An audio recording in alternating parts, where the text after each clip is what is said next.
before all that. All right, Denise, haven't seen you for a while. All right. Where's you been? I've been to LA. Oh. No, I did. I know. I did a lovely job for GMTV with your old sparring partner, Carla Romano. Yes. And we did a sort of Thelma and Louise trip up across America. But more exciting than... Well, we did lots of exciting things, and I know you love her, we interviewed Jackie Collins. Oh, jealous! At her house. And all my... There we are, me and Jackie. Oh, that was because I was meant to be Thelma and Louise, although I just felt I looked like Jock Ewing off Dallas for most of the time at Jackie Collins' house. But her house is just fantastic. Is it? I think it's worth something like 17 million pounds or something. Wow. I don't know. Just amazing. Did you go to the loo and look in the cupboard? Went to the loo. She signed up. But the thing is, she kind of didn't want us to... She didn't want us to go. She was very chatty, lots and lots of gossip off camera, which of course I can't share with you. And now I'm just going to drop another one. Went to Robbie's house for sausage and mash. Yeah, with his dad. Well, because his dad, Pete, and I have known each other, and Tim, for quite a long time. And when we were in this quite posh hotel, I ordered a sausage platter, being a Geordie, thinking it might include a sausage. Nah. There was 3 slices of chorizo sausage with tomato. It was just rubbish, Beverly Hills. Anyway, so he said go up to Robbie's. I went up to Robbie's. And is his house nice? Oh, gorgeous. And they're very, very happy. Very, it was just absolutely lovely. All their little dogs? 8 dogs. 8 dogs. 8 dogs.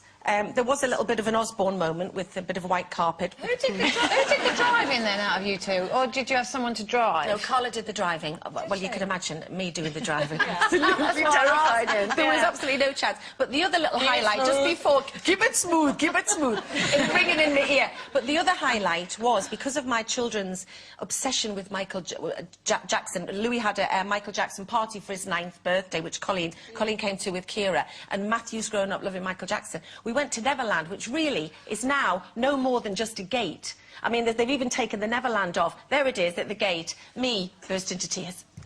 I just got so emotional. But Carla said at one point, she said, Denise got really emotional. She said, then we got back in the car. I looked to my right, there was no Denise. I then looked up to see her moonwalking past the gate. I just felt I owed it to my children to do a rubbish moonwalk past the gate. Well, I didn't moonwalk because I think that's the Saturday coming. I pink ribbon walked at the weekend.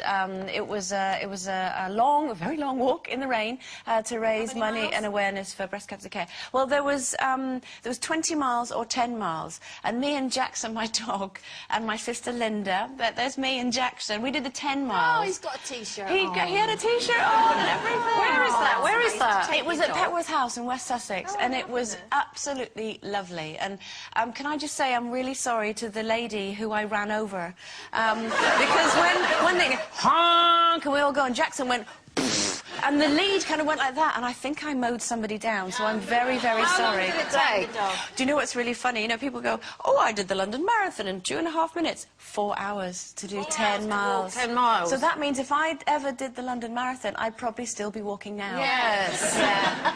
So that's not going to happen. So you would have come in with those people who wear the great big spacesuits. Yeah. Yes, but we had a great time. OK, this weekend, New Zealand actor Russell Crowe revealed that when he met Prince Andrew on the set for Robin Hood, the prince told him the following story. He said, I was having dinner with my mother, and I asked her if it was appropriate that I wear a suit when visiting the film set, and his mother, who's the Queen, by the way, said, no, Andrew, if you turn up in a suit, people will think you're a ninny. Isn't that Ninny? Ninny. That's what the Queen calls people. Now we know. But that kind of got us thinking, if it can happen to royalty, you know, where you turn up in the wrong trousers. Have we ever had a moment where you've turned up dressed like a ninny? Yeah, about 10 minutes ago. I mean, I don't know if you saw that. They make me dress up in a suit covered in birds. You were celebrate the fact that we've got, you know, an amazing actress on the show who happens to be in the birds. You were a ninny, you were a tippy. I was a tippy, yeah. But you actually looked really stylish in that suit. You did! I look like a total chump. Ninny, that's right. No, do you know, I don't know, because I'm not very self-aware when it comes to what I look like sometimes, because I've been looking at old photos, and I have to say What about wearing that big sort of Del Boy coat when we were on the red carpet going to those towards. And we turned round. Carol was Del Boy in like a sort of sheepskin car salesman coat going, all right, mate, on the red carpet when everyone else is in their evening dresses. No, but I just don't care about that. I was cold and I didn't want to be cold. But, you know, in my life, I've got photographs of me looking not just a ninny, I mean, just absolutely outrageously awful. And it's so awful. At the time, No. I did. Did you? I did. Right, I once went to a pop gig and I actually looked like, dressed like a court jester. Do you know what I mean? Like a minstrel. You know, with like, with like this tabard thing on. Was it in the 80s? Because Marillion was very into all that sort of thing. It was in the 80s. And I was a punk rocker as well. And I used to have an office job where I used to have to wear office clothes. And then I had this hair that was shaved all over here with 10 long bits hanging down there with a suit on. I mean, I just look ridiculous. Yeah, not good.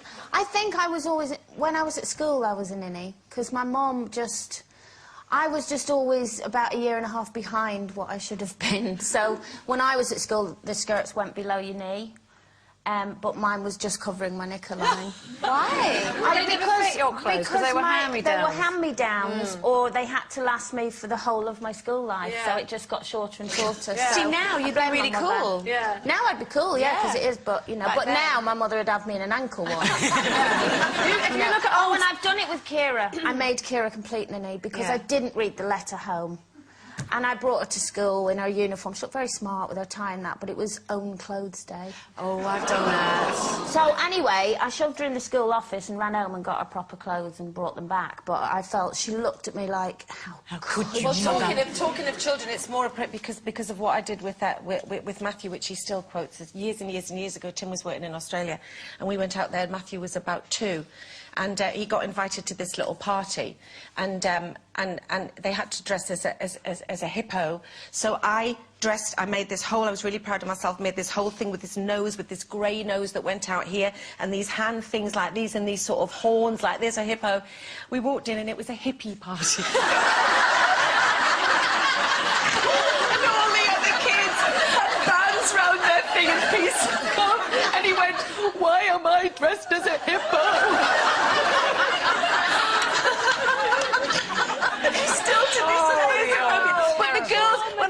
The girls earlier, they went, but at what point did you not think, why would a hippo party be a theme? Yeah, didn't question it. Didn't question it. No, I would. I know I'm notorious for that, for not reading things properly or what have you. Poor Steve, I made him turn up in black tie to a really casual event. Everyone thought he was a waiter. Oh, he's still not forgiven me.